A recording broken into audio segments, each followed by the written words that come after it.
Good evening and welcome to another community forum. I'm your host Byron Campbell, and good evening wherever you are on Facebook, YouTube, MTV channel 18. Welcome.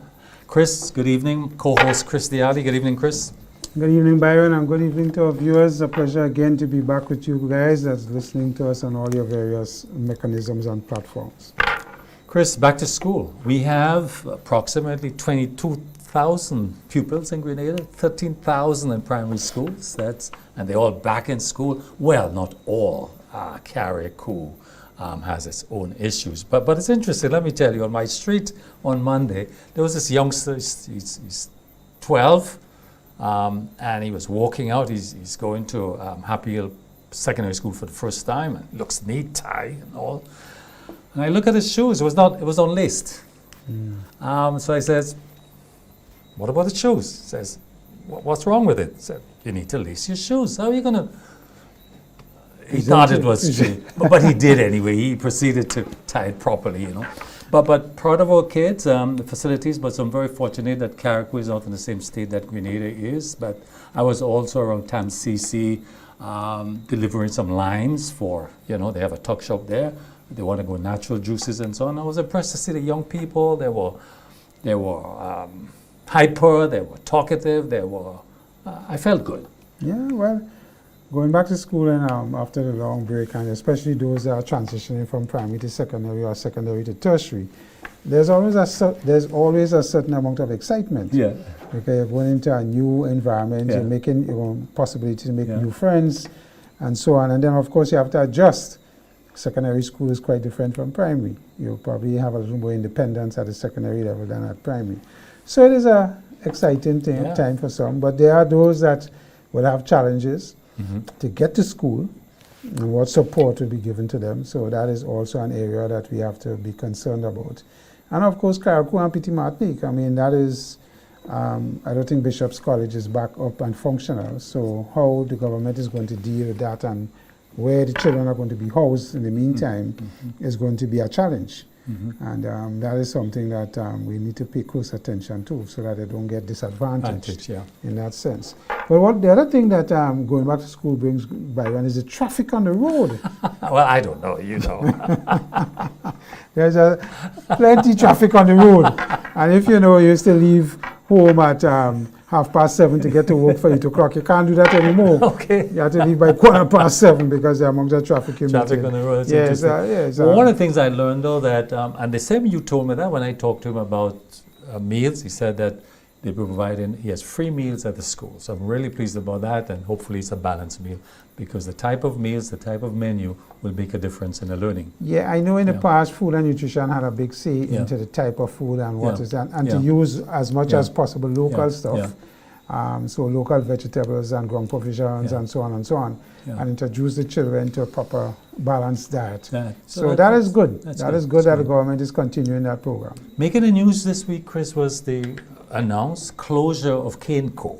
That is a result of the sale of Renegade rums, distillation rum. I'm to understand that Caneco, a company organized, leased lands, employed a lot of workers. They were doing hundreds of acres of sugar cane production to supply the molasses or the liquor, the juice for the rum production. This was like the flagship, for agriculture development in some respect. With the closure of Caneco or the sale of Renegade rum, what are the implications for a lot of workers and a lot of lands that were leased and in production for sugarcane? Well, I mean, takeovers and buyouts happen all the time. That is nothing new.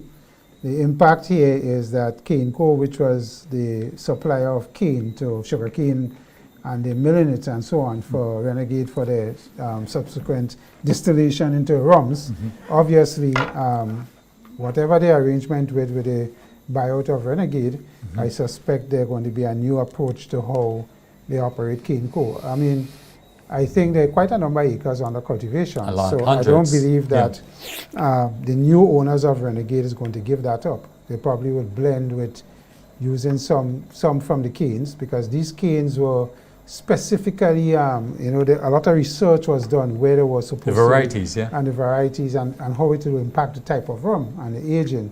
So I suspect for now, people are seeing what is happening with the workers going home. Of course, they're being retrenched and being paid off appropriately through severance. But at the end of the day, I'm quite certain that these new owners will look at a new form. I'm hopeful. of But we arrangement. talk about rum, Chris. You know, I've been looking at the alcohol advertisements on television. And whereas they're asking drinkers to be responsible, I think the rum companies need to be responsible with the type of advertisements they're doing, because they're talking about it as being captivating and motivating, and you know, it's a colorful, you know, it's fun, it's a thing to do. But when young people look at this, and children, what is the message we're sending? Well, Byron, you know, that has always been a hot subject, a difficult subject to talk about, because you can't force anybody to do anything. Let's start there. Cigarette is a good example as well. Yeah. If you want to smoke, you're going to smoke, no matter how much things you put on the package, and it's going to kill you and what and what. You're dangerous smoking. for your health. And Yeah. I suspect the same thing applies to alcohol. No matter how, what you say you can't buy it at 18 or unless you're over 18 and so on. But the consumption is what I think is the issue here with the types of advertisement that is done. It's very sexy, and it appeals to that part of young people partying and having fun and so on. You could say be responsible as much as you can, but you're young people. When you're young, you think you're invincible. Was the advertisement, because there's some countries that ban certain advertisement at certain time when they know there's young people watching. And that But is then- something that could be looked at, yeah, I think. But certainly. In the Parliament, Chris, we've had this week, last week actually, the supplementary appropriation bill, 2024, additional sum of, I will say, 200 million plus. 269.5 million, exactly. That's about 100 million US dollars. Very important exercise for debate, and unfortunately, this did not happen. It was passed, of course, but the opposition, leader of the opposition, in a matter, which seemed to be a confrontational matter with the Speaker of the House, was not allowed to continue his presentation, and therefore left the Parliament. Very unfortunate. As a person, you have been in Parliament for what, 20 years, Chris? 15. 50. So a long time, so you have some knowledge of parliamentary procedure. And I'm sure there are similarities with the President of the Senate and the Speaker of the House. But in your view, because the importance of the session, this is a lot of money. It's a supplementary budget. This budget's been added to the existing budget that was presented last year. It's important. So not having the opportunity to have this conversation, this discussion, the taxpayer, we are short of understanding what's happening. But in your view, could there have been a better outcome how it was handled? Well, let's start here. Both houses of Parliament are controlled by their rules. So each one have rules that they have to look at. The Speaker of the House or the President of the Senate are the ones to enforce the rules if members vary from the rules. Yeah. And it would appear that the Speaker application of the rules, when the Leader of the Opposition made a statement about another member on the other side, had caused him to rule that the Leader of the Opposition would not be able to continue. That, of course, meant that he couldn't continue responding or debating the issue at hand. So they chose to walk out. He chose to walk out, and some of his colleagues on the opposition side went with him. Walking out of a session of Parliament is nothing new. It has happened in the past, and of course, it brings into question whether or not we apply the rules and how we apply it. Now, the Speaker of the House is the one that has the full authority to apply the rules as he sees fit in a particular situation. So, in the end, who loses is general public, because general public doesn't get to hear the questions that will be asked for the government to answer and to, launch an inquisition as to why this money is required, where, and so forth, and in different votes. So that is where, but again, there is another way to approach it. Yes, he didn't get to debate it, but the Leader of the Opposition has a possibility of putting questions to the House, and which he could put the member on the other side, the minister. So you're not blaming anybody. You're not saying, for example, the Speaker was disrespectful to the Leader of the Opposition, that he was Are you blaming anyone here at all? No, Chris, well, for I this? mean, if you wanted to have the debate go on, you could always say the Speaker of the House application of the rules Yeah. could have been less harsh Yeah. and give the leader of the opposition some leeway. It doesn't appear that that was done. And I say And Chris, appear. and to be frank, the point he was making was all over social media with the minister in Carriacou making these statements. I mean, it was quite factual. You know, there was no makeup about that. I've seen it 100 times. You know, so I was thinking that could he have not said, "Look, give me 5 minutes, or let's go to a break. I'll bring it back on."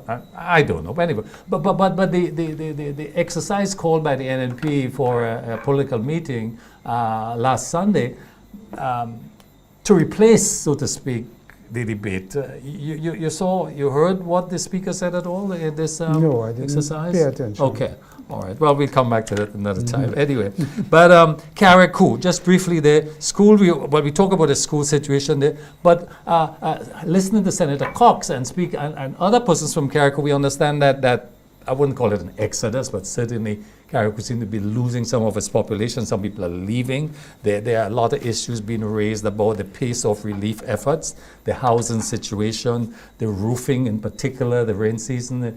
People need to start collecting water for the dry season coming in a couple of months. Accusation of nepotism and corruption. There's all kind of things, but we would want to.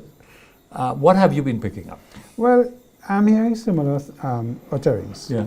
And I want to go back to when we were just after Beryl passed and the damage was assessed. Yeah.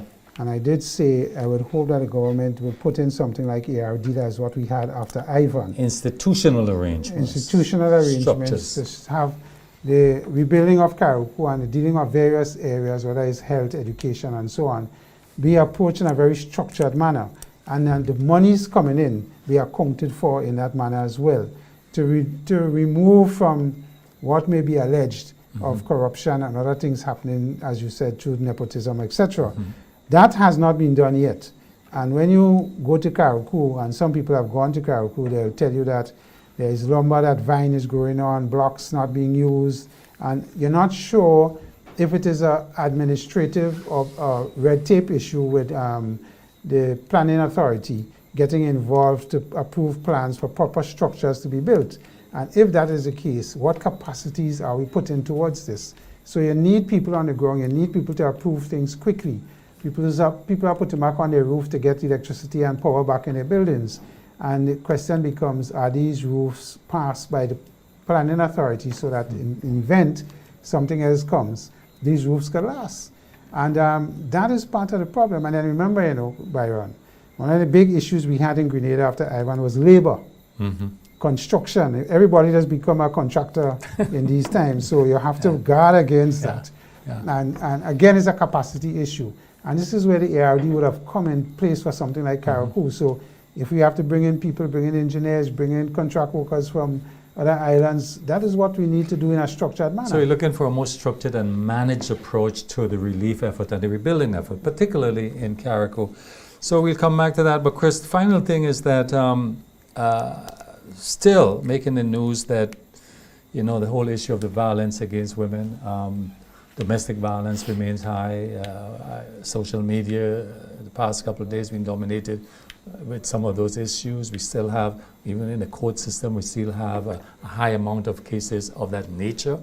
Are we doing sufficiently as a nation to inform, educate, and control our behaviors, how we treat our women? I don't think we do. And I am going to put squarely a lot of this blame on the level of education of our male partners in this relation. Don't get me wrong, they have abuse from female to male. Yeah. But I think the majority is the male to female interaction. Yeah. And I think there is a lot of work that has to be done with our men. Yeah. We are ego-driven individuals. Yeah. And a lot of us don't know how to control that ego level. And we talk about this matter being raised in churches, being raised in schools, wherever young men and young women are, and constantly educating them that this is not about violence, it is about respect for each other, and get that in their head. So it's a lot of work. I think we're still shy of it and not exposing it as we ought to. And that is something we as a country have to deal with as well. So it's something we're going to stay on top. Chris, we have a very special guest this evening, Dr. Daud Abdullah. He is an expert in Middle Eastern and African studies in particular. We want to explore with him the Middle East, what's taking place there, and what's responsible for it, and the solutions possible. He's a Grenadian, of course, and viewers, please stay with us. We'll be back momentarily with our special guest, Dr. Abdullah. Stay with us.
Fans, get ready! The CONCACAF Nations League is back, and the action is coming to the Kirani James Athletics Stadium. Mark your calendars for 2 back-to-back match days that will have you on the edge of your seat. On September 6th, it's a doubleheader you won't want to miss. At 5 p.m., it's St. Lucia versus Curacao, followed by Grenada taking on St. Martin at 8 p.m. The excitement doesn't stop there. On September 9th, Curacao battles St. Martin at 5 p.m. and then Grenada faces St. Lucia at 8 p.m. Tickets are just $25 for adults and $10 for children. Grab yours at Chucky's Bar, Grenadian Optical, Gittins Healthcare Pharmacy, the GFA office, or online at gotofet.com. And yes, tickets will be available at the gate. So bring the whole family and let's rally around our senior men's national team. The CONCACAF Nations League. Football like you've never experienced before. Grenada, come get your money! We know it's been a while, and now we're back! Because on Sunday, October 6th, Megaforce Promotion says all roads leads to Monroe Plainfield for the most exciting bingo game ever! Bucks and money! We're talking 20 bingo games and $100,000 in a box! You decide your winnings! This is gonna be pure fun and excitement! So get your tickets now! $60 for one or $100 for two! Grenada! Get ready for $100,000 in cash as Megaforce Promotion presents Bucks and Money! Sunday, October 6th at Monroe Plainfield. You just gotta be there!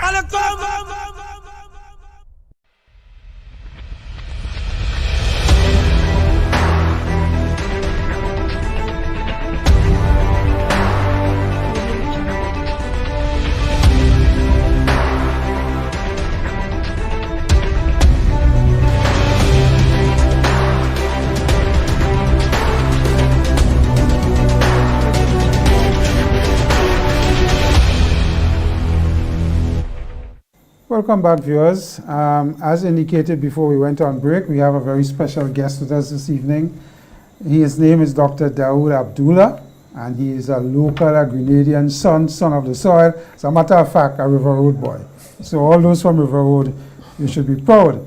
Dr. Abdullah, of course, obtained his first degree at the University of Guyana in 1981, went on to study Arabic at King's Saudi University in Saudi Arabia, and later joined the University of Khartoum, Sudan, to pursue graduate studies. He was awarded his doctorate in 1989. Dr. Abdullah is a lecturer in history, in particular at the University of Maiduguri in Nigeria, I hope I'm getting that right, and at Birkbeck College, University of London. He is the author of many books and contributed to many books in different topics ranging from Middle Eastern affairs, Hamas, Palestinian, and all of that. And he's here with us to have a discussion on what is happening in the Middle East and how serious, how dangerous, if that is the right word to use, as we move forward and as we see and develop what is happening in the Middle East. So, Dr. Abdullah, welcome. Thank you, Chris. Thank you very much for having me. Yes. So probably I could start it off and ask, you know, from where you sit, the Middle East is a hotbed of, has always been, but it would appear now with this situation that's going on with Israel and Palestine, a lot more nations are getting pulled in to a state of affairs that is concerning, I think, to the world. And then we have the nations like England and the US and European nations that seem to be fueling one side over the next. Sure. You know, so what are your thoughts on what is happening there, and do you see, and this is I suppose $1 million question, a peaceful end to the situation? Well, let me begin by saying that what is unfolding before our eyes is a process of decolonization, which we saw in Africa for decades throughout the 70s and 80s, culminating in the independence of several countries. And during that period, Palestine was one of those countries designated by the United Nations in its resolutions to attain independence. You see, all the countries with which it was associated with, like Mozambique and Angola and Namibia, they attained their independence. Palestine remained the exception. And the reason for this is because the Western countries which were responsible for planting and creating the state of Israel in Palestine were never committed to the realization of Palestinian independence. Even today, you know, they give lip service to the slogan of the two-state solution. You hear this all the time. But when Netanyahu himself and his ministers say there will be no two states, the West, they do not react in any way to hold him to account and to let him understand that this is the international standard that is required, a genuine two-state solution. But does that put the United Nations as an organization of just words and no action? Because here the United Nations have resolved that Palestine should be a state. Yes. And there should be a two-state solution. Indeed. But here Israel, one country, yes, deciding for its security and other purposes, religious and otherwise, through the extreme aspects of the organization, that this must never happen? I certainly agree with you. Look, the thing is, Israel was created by the United Nations, not like Grenada or Trinidad and Tobago, you know, which attained their independence from Britain. Israel was created by a resolution, and several countries, or the majority of countries, had opposed the resolution to partition Palestine. But due to pressure and threats and blackmail by the United States, countries like Haiti and Liberia and the Philippines voted for the partition. Now, when the state was created, when they declared this creation of the state in May 1948, they applied for membership to the UN. It was turned down. The Security Council rejected the application. The same happened in December of that year. It was not until 1949 that Israel was granted membership to the UN. And it was conditional. You see, many of these countries like Grenada, you know, and Barbados, we entered into the UN without any condition, except that we adhere to the charter. This country, Israel, had to give an undertaking that it would establish a democratic constitution, it would demarcate its borders, and it would implement Resolution 194, which called for the return of the Palestinian refugees. The resolution which gave them admission, 377, stipulated this, that they should allow the refugees to return. And 75 years on, they languish in squalid conditions across the region. So this is the crux of the problem, you see? And looking ahead and how this war is developing, pulling in Egypt, there's a big controversy now about that strip between Egypt and Israel. And then you have the Golan Heights issue of Israel dominating this because of the water situation. I mean, Iran is being pulled in. Yeah. You have Egypt is being pulled in. Lebanon is being pulled in. Sure. And it seems as though It's widening. this could widen and escalate. Indeed. And then I don't think I hear the US and the European nations dealing in a instructive way to avoid this. Well, they're not following the letter of the law. As I said, they give lip service. And if you remember when Donald Trump was in the presidency, he recognized Israel's sovereignty over the Golan Heights. When all the other countries in the world, including Grenada, upheld the view that this is occupied territory, and Jerusalem. And there is a principle in international law that the acquisition of territory by force is inadmissible. You remember when Saddam Hussein went into Kuwait, what happened? The United States mobilized the coalition of the willing, you see? And they went and they drove Saddam Hussein out. They could do that to Israel, to get it out of the Golan Heights if they want. It's a lack of political will. It's it's a bias. It's But is religion playing an aspect into this? Because you will hear the extremists in Israel talk about their rights religiously and otherwise. But do you believe there is a religious implication that is driving this thing? It's coming to this. There's no doubt about it. The religious right in Israel, people like Ben Gvir and Smotrich. If you remember in 1994 when Baruch Goldstein went into the mosque in Hebron and gunned down 29 worshippers during Ramadan, he did it in the name of religion. So there's this aspect to it. And they claim, well, what? They are the chosen people, the elect of God, and they have a right to all the land of Palestine. Now, this is something the Afrikaners who colonized South Africa claim the same thing, that God authorized them to occupy and to establish a system in South Africa. You see? Now, God doesn't well, let's not get into that religious stuff, because that's not the basis for the establishment of states. Yeah, correct. That's not the basis for the establishment of states. I brought it in because the extremist side of Netanyahu party and the coalition would use that always. Of course, And the people who are on the border, those are the occupiers for more land, and they keep going. They believe it's their religious right to... And they're being supported by the evangelical right in the United States. People in the fast, what you call the Bible Belt, in the south of the United States. I mean, it's a dire situation. You have over 40,800 persons killed. Sure. Among these numbers, you have thousands and thousands of women and children. You have, 90,000 people injured. You have almost the entire population displaced. You right now have polio. The United Nations is trying right now to vaccinate the children. Although they asked for a ceasefire, it's happening. At the bombing is taking place while the children are receiving the polio vaccination. One get a sense too that the United Nations and the Security Council and the ICJ, all the resolutions and all the decisions and conclusions is not having an impact. What is your sense of what, in your view, given your knowledge of the region and the people, Hamas, Palestinian Authority, what in your view is going to bring about an urgent solution? I think we cannot depend on the governments, in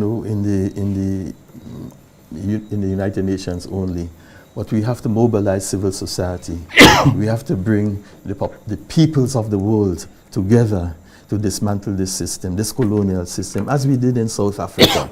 It was not until that regime in South Africa was isolated and became a pariah entity in the international arena, because of its apartheid system, isolated through sanctions, that system in apartheid was dismantled. And I think this is the direction of travel now, that there is a growing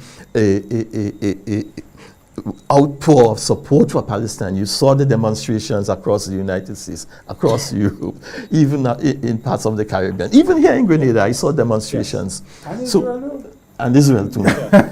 So it's a question of isolating that system. It will take time. I mean, South Africa was dismissed from the Commonwealth in 1960. And it didn't take until 1994 before that system was brought down. So it will take time. But, you know, the process has begun.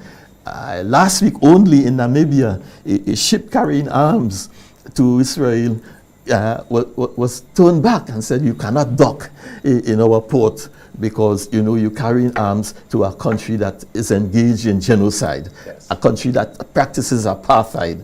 These are countries that were victims of apartheid themselves. Namibia was occupied by South Africa. Right. So it's a question of popular support. And we in the Caribbean, by the way, had supported, you know, the anti-apartheid movement in the 1970s. In Grenada here, May 25th every year was called African Liberation Day. And we had programs across the country. Not on the scale that we had in London or you know, other big cities. But we made our own contribution. And I think this is a responsibility that we would have to take up, you know, in the weeks and months ahead. As Hamas, clearly, 7th October, Hamas carried out this raid. 12, the last numbers, just about 1,250 persons were killed and another 200+ taken as captive. But clearly, a lot of innocent people were killed. How do you view Hamas? If you can explain to us what's happening there, but how does Hamas relate, and what is the role of the Palestinian Authority, and how it is likely to find a solution with two opposing governments for the same country, quote unquote, Palestine? It is a problem, but let's first of all, let's acknowledge the fact that Hamas sees itself, it declares itself to be a national liberation movement, just as Frelimo was in Mozambique, or the ANC in South Africa. It's a national liberation movement dedicated to the removal of a colonial system. In 2006, there was an election, a democratic election there. It was monitored by the international community. The Carter Center in Atlanta was there. You know, all international bodies. Hamas won the elections, hands down. Overwhelmingly, what happened? They said, okay, we don't want to rule by ourselves. We are willing to form a government of national unity with Fatah, the main Palestinian Authority. They got together for a few weeks, and then the Americans began to, you know, say, well, if you go into government with Hamas, there will be no aid, and the solution is, you know, you get rid of them. And so it's well documented in my book on Hamas, how the Americans instigated this coup, which failed, led by Fatah. And they were driven out. How can a government in power stage a coup against itself? It's preposterous. They won the elections. But the thing is, you know, we in this part of the hemisphere, we saw this before in Chile in 1973 when Allende won the elections. It was not suited to the Americans that a socialist would come to power in this part of the world, and they started the process of removal. It didn't take long before he was removed from power. The program that Hamas has, its Islamic identity, its an agenda, as it were, its declared position that it will not recognize Israel. All of this to the Americans was anathema, and they set about the process of trying to remove them. As I said, it's well documented. Vanity Fair magazine, for example, brought all the documents, you know, at Condoleezza Rice and David Wormser and all the officials in the State Department at the time were involved in plotting this coup. So the thing is, Hamas is recognized as, listen, after the elections, Putin himself said in Spain that he doesn't recognize Hamas as a terrorist organization. But let me ask you the question. Given what Hamas carried to what you do you consider Hamas a terrorist organization? No, I consider them what they declare themselves to be, not what somebody else labels them to be. You know, my identity is the way I describe myself as a Grenadian. So they said, we are National Liberation Movement, and I accept that. Okay. Well, one of the things we learned, or that's been speculated on, is that Hamas carried out this action as a result of what was happening at that time in the Middle East. It was felt that a lot of the Middle Eastern countries, including Saudi Arabia, Jordan, some of these countries, were getting cozy to Israel. Even the international community, the Palestinian issue was on the back burner. It was not, so Hamas felt that it was, by carrying out such an action, it will bring its cause and its issue of Palestine on the table. Do you buy this argument? Yes, that is true. Yeah. But it's not the only cause, as it were, of the assault on Israel. You have to remember that the Gaza Strip was under blockade for 17 years. Yeah, very strict and inhuman blockade. No medicine, no food, no fuel. People were just barely surviving for 17 years. What was the justification for this? These were the same people who, you know why they did it? Because they wanted the people to rise up against Hamas. It never worked in history. It never worked when you apply pressure on a people that they would rise up against their governments. When the Germans bombed London, the Blitz in the 1940s, did the British rise up against Churchill? They didn't. On the contrary, they supported him. You see, so the blockade has never, resulted in a rebellion or a revolt against Hamas, over the years. And of course, in the Caribbean, Cuba never go against Castro. Exactly. Yeah, matter of fact, they got more focus to deal with it. Precisely. So and of course, we talk about the Gaza, the Strip, but the West Bank is also, and we see over 600-700 persons have been killed in the West Bank since the October 7th. But I want to look at the international perspective, looking at the United States. How do you perceive the United States' role in the conflict? Can the U.S. be a neutral mediator, and what steps should it take to promote peace, given the fact that it is supplying most of the arms that is causing the destruction in the first place? But what is your view on the role of the United States, and how could they better manage the role? Can they play that role? Can it work? You see, the United States and the Western governments, their approach to the whole thing is to manage the conflict, not to resolve it.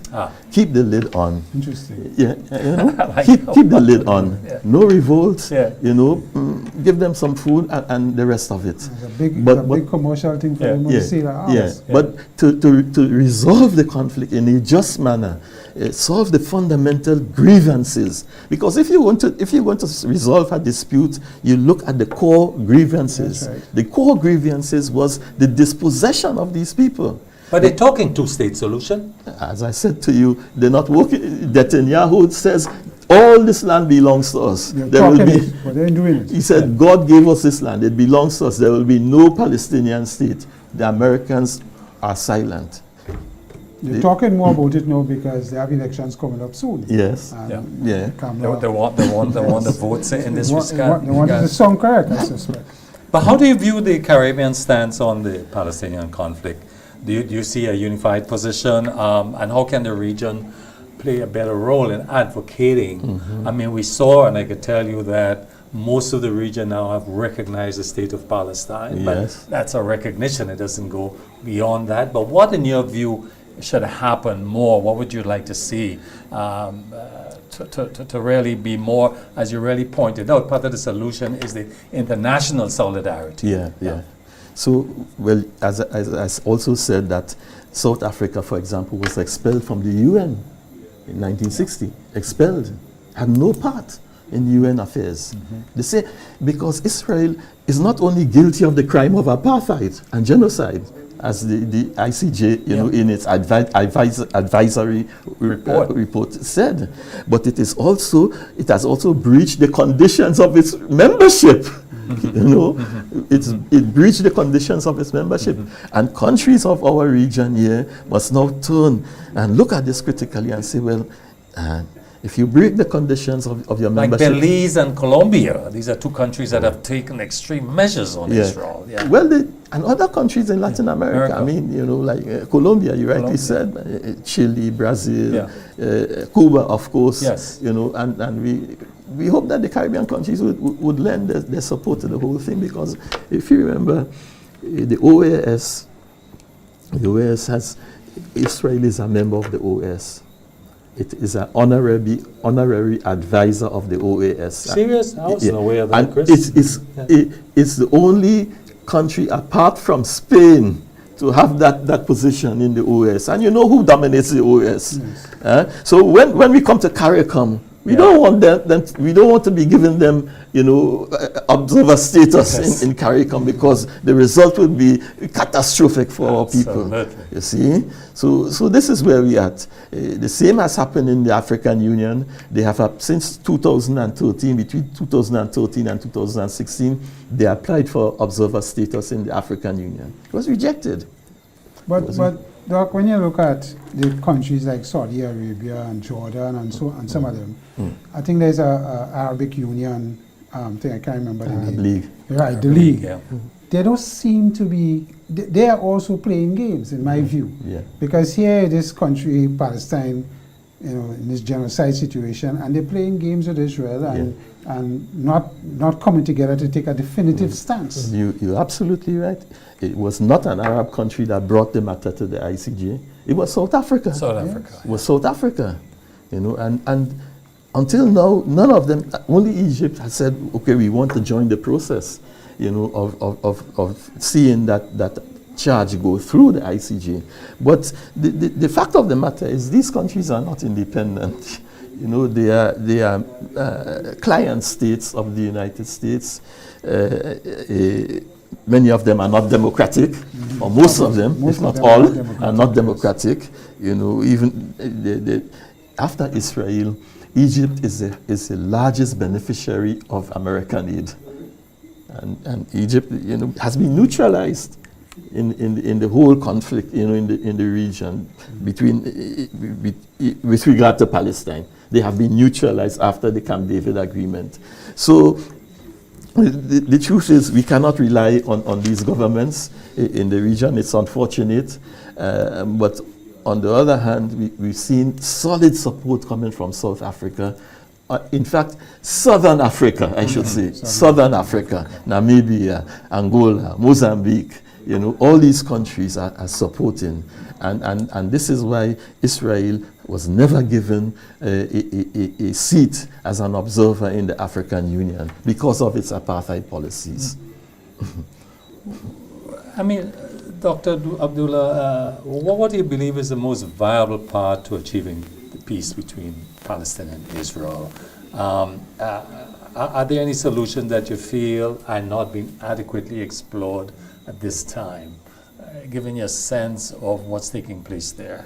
Okay, let me say that a solution must not be based on ethnicity.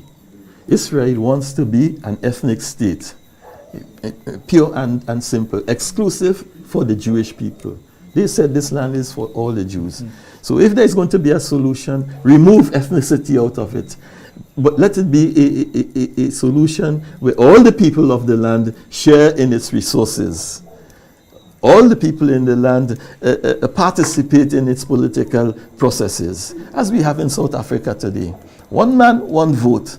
The land belongs to all. I'm not saying that's a perfect solution, because we know in South Africa today there are issues about land. Yes. Still South Africans, the native people, they still complain about the fact that, they haven't had, access to some of the land that is just there and they can't use it. But it's a step forward. And one of the things that the mechanisms that we saw quite successfully, which was applied successfully there, was what they call the Truth and Reconciliation Commission, led by Reverend Tutu. Where people came together, poured out their grievances, addressed them, in a very frank manner. And try to move on. People who committed rape, who committed murder, all of this was addressed openly, and justice was allowed to take its course. So many crimes have been committed in Palestine. Yeah, because I wanted to get, when you look at the destruction in Palestine, it is constructive. I say that to say infrastructure is being damaged to the point where to rebuild is going to be significant. Roads, water networks, electrical networks, everything is being schools, and it's a constructive, calculated destruction. That is what is that's the definition of genocide. Yes, the systematic destruction of a people in whole or in part. Here we see it happening in whole. Yes. You know, everything, as you said, being destroyed, being dismantled. And the thing is, here you are in this time of our development, so-called development in the world, and we just sitting by and let this one little country have its own way in this dismantling of a nation and its people. Yeah. And because you have to ask yourself, the Westerners, they have a guilt complex. You know, what happened in Europe in the 1940s, the Holocaust, they feel guilty about it, and someone else has to pay the bill for it. Unfortunately, it's the Palestinians. We have to take a short break now. Viewers, please stay with us. We take a short break. We'll be right back.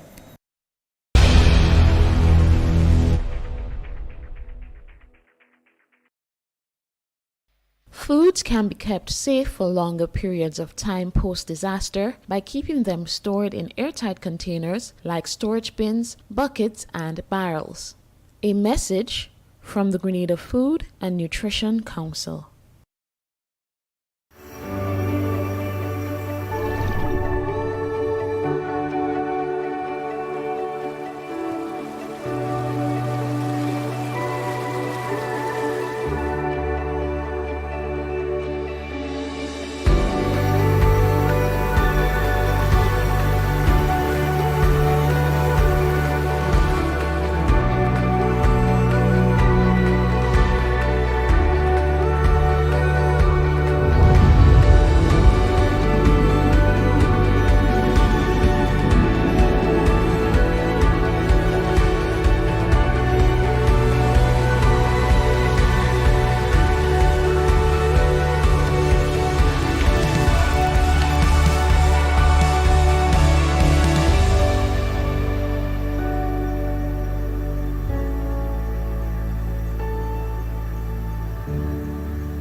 Welcome back, viewers. We're here with Dr. Abdullah, Grenadian, and he's an expert on Middle Eastern issues. Dr. Abdullah, before the break, we were talking about, we talked a bit about the role of the international organization, but international justice I want to go at. How can international law and justice be leveraged to address issues like the alleged war crimes, the broader question of genocide in the region? You know, how can this happen? Because that needs to take place. Because Israel is behaving as a law above the law. Above the law. Yeah. You know, Yeah. it's what must happen here? Well, okay. The two things we want to make a distinction between. The ICJ, its opinions are not and cannot be enforced by the court itself. They are merely advisory.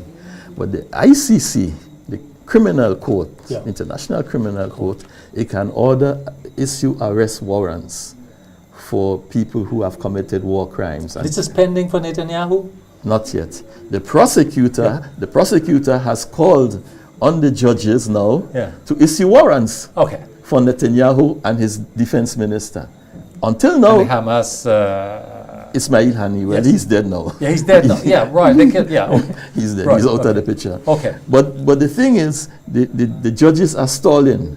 They have not issued an arrest warrant, which the prosecutor asked for.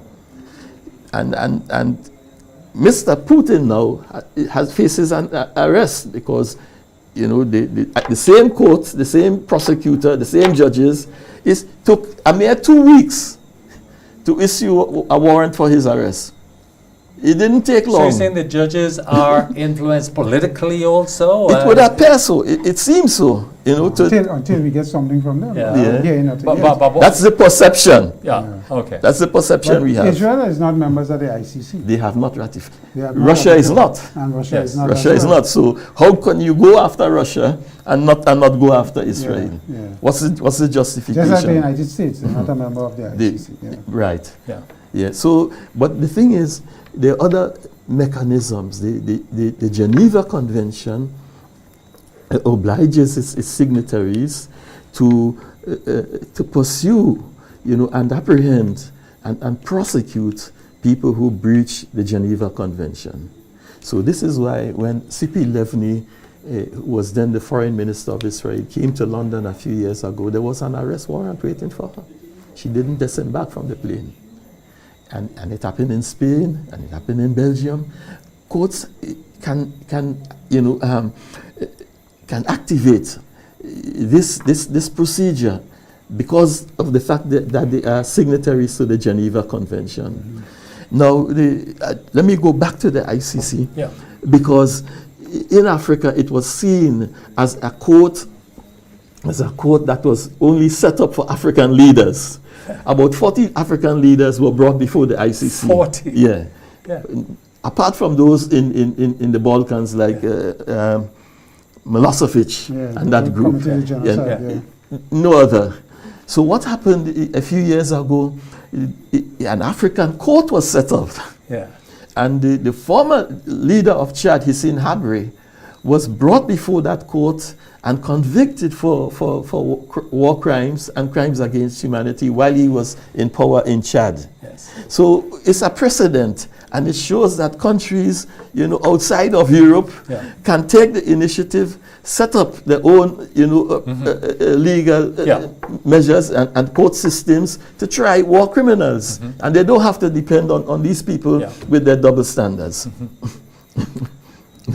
Doc, being a Muslim scholar, as you are, how does faith, in your view, could influence the conflict? How is it influencing the conflict? Both pro and con, that is, yeah. I see, there's a principle in Islam: support your brother, whether he's zalim or mazlum, whether he's an oppressor or whether he's oppressed. So this is a statement by the Prophet, peace be upon him. So he was asked, how can I support my brother when he's an oppressor? He said, stop him from doing it. You with me? You stop him from doing it. But these Western governments, they have a right to support their brother, you know, whatever, in religion, the co-religionist. But when the co-religionist does wrong, they should stop him. Don't encourage him. Don't harm him. Don't do that. Stop him from oppressing. I think that's the lesson, at least for my faith, for my religion, you know, that I carry forward to this discussion. Well, it's like saying that if you stay silent in atrocities, you're just part of it. No, yes, exactly. You must speak about it and deal with it. And Similar principle. Desmond Tutu very often did affirm that principle. Returning to Grenada, what are your thoughts on returning to Grenada? How does this international experience shape your views on the Caribbean role on global issues? Let me say that as a Grenadian, you know, when I tell people abroad, wherever I go, you know, and I'm from Grenada, you know, I feel a sense of greater respect, you know, and appreciation, because of our experience, you know, particularly in the 1970s and 80s. People, they always like, you know, those who stand up for their rights, those who challenge oppressors, those who seek justice on behalf of the oppressed. Nicaragua, for example, its ports were mined by the Americans. And Grenada, when the whole dispute with the Americans was the claim that Grenada was a port of what? of transshipment of weapons to Nicaragua. It was never unsubstantiated. But when it went to the ICJ ruled that the Americans had no right to do what? To mine the ports of Nicaragua. As a Grenadian, you know, we feel proud of what we have achieved in the region. We feel proud that we have been in the forefront of trying to break the siege, the blockade, the isolation of Cuba. How many students, how many doctors from Grenada were trained in Cuba? Many countries in the region didn't want to have anything to do with Cuba. It was Grenada who led the way, you know, and opened up its arms arms up for cooperation, you know, with the people of Cuba, and we have benefited tremendously. We have we were pioneers, as it were, in this respect. Others have followed, and it's good, it's positive. Today we see, you know, CARICOM expanding its, you know, its cooperation to other non-English-speaking countries like Cuba, like Haiti, like the Dominican Republic, and that is healthy, and we played a role in it. Looking at the future outlook, like your final thoughts, what is your outlook for the future of the Middle East, particularly regarding the Palestinian-Israeli conflict, and what gives you hope? What concerns you the most in this regard? Well, let me say that, you know, colonization, you know, however long it lasted, it did ultimately come to an end. The French were in Algeria for 135 years. And when the Algerians started their war of liberation, over 1 million were killed. But in the end, they succeeded. They got their freedom. And so the Palestinian people, it's 75 years, you know, that they have been occupied and driven out of their homes. But with determination, with resolve, with support from friendly peoples, with solidarity from friendly peoples across the world, they will, like the Algerians, get there also. Like the people of Mozambique and Angola and South Africa, they will get there. What concerns me, well, is the hypocrisy. You know, that we see so prevalent, so dominant, you know, in the discourse on Palestine. When we see countries, you know, that preach human rights, that preach democracy, that talk about you know, liberal values, you know, and they support the killing of babies and children. They arm these people to kill, you know, in such a gruesome and wanton manner. You know, that hurts, that pains a lot. Yeah. And I've seen that for the last, almost 1 year. I've seen that unfold before me, and it's painful. Yeah, they have no moral standing as far as we are aware in the world anymore to say that they are superior democracy and they have a certain moral. They've discredited themselves. Yes, they have. And I keep saying, when you have people like Mr. Trump and others who 320 million people as the best candidates you can get, something is wrong. Yes. Because we reflect our leaders as people. Yes, so indeed. I think there is a serious issue there, you know, in these countries. Doc, thank you very much. Thank you, Chris. It is a real pleasure having you. Thank you so much. And for just sharing with us, for sharing with our community what's going on, and it gives us hope, you know, because sometimes we feel that it's all in vain. Yeah. But thank you for coming, and thank you for having me. Wish you your best. Enjoy your holidays. Riverwood Boy, yeah, you know. We're doing pretty well here, you know. Viewers, that's all the time we have. We want to thank you. I want to thank our technical staff, and we'll see you next week, same time, same place. Have a good evening. Bye-bye.